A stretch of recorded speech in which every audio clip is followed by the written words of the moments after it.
Hey everyone, I'm back, and today we're going to be talking about Grand Canyon, and this movie came out in 1991. And I've never seen this movie before. I was just curious about it because it was just sitting around and collecting dust, and I was just expecting like a romance movie, based on the cover, it looked like a romance movie, to tell you the truth. And what I got was a movie that was like kind of about what it would be like to live in LA. And there's good, there's bad, there's ups and downs, and the way things are presented is kind of weird. There are some really weird creative decisions in terms of how it decides to present things that are going on inside characters' heads, and it's never really consistent with the film. It's just in dream sequences, and it was very weird and odd, and it was like I was watching a Nightmare on Elm Street movie. And it was just weird, and I'm not really sure what they were going for with that. And one thing that prevented me from connecting with this movie was that I didn't really find anything to latch on to, and the characters were not very interesting to me, nor were they all that likable. It's just you're thrown in the middle of these characters' lives, and it's supposed to be interesting from that point of view, just seeing how their lives are turning out. And the only character in this movie that I liked was Danny Glover in this movie. I thought he was the most likable character throughout the entire film. And there isn't really much to say about him other than he's just a good guy. And he's always doing the right thing. And I liked him for that. But everyone else, there's just not much to them. And I don't feel as though a lot of these characters were developed properly, and this movie is way too long for what it needs to be, and it does drag out everything for a long time, and I'm never really satisfied with anything by the end of it. And they have a lot of characters in this movie, and there's a lot of storylines that come along with that because there's a decent amount of characters in this movie.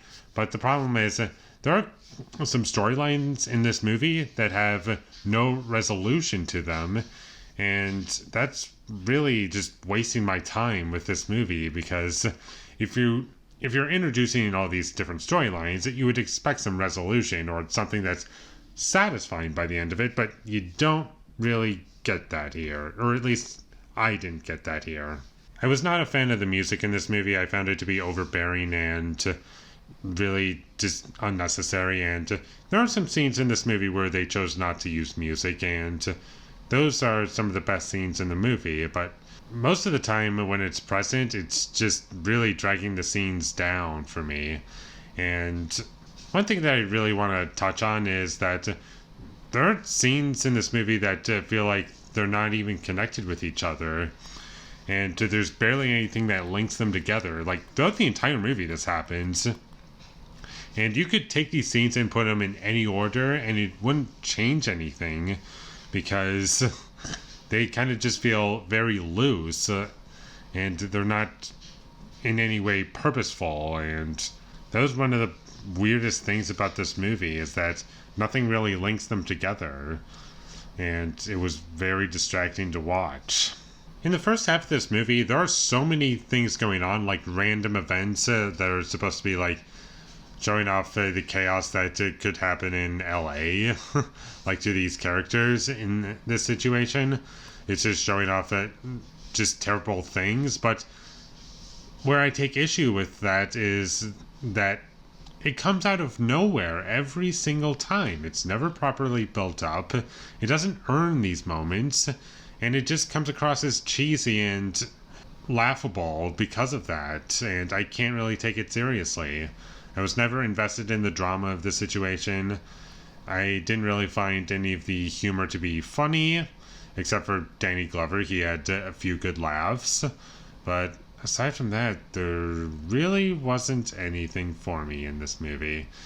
And that was pretty disappointing, because as the movie was going along, it was starting to get better, and as the movie goes along, you start to understand character dynamics and everything that goes along with that, and it was getting better because of that. But by the end of it, I can't say that I liked it. Mostly because that first half really dragged it down for me. And there's just so many choices made in this movie that prevent me from liking it. So unfortunately, I cannot recommend that you check this movie out.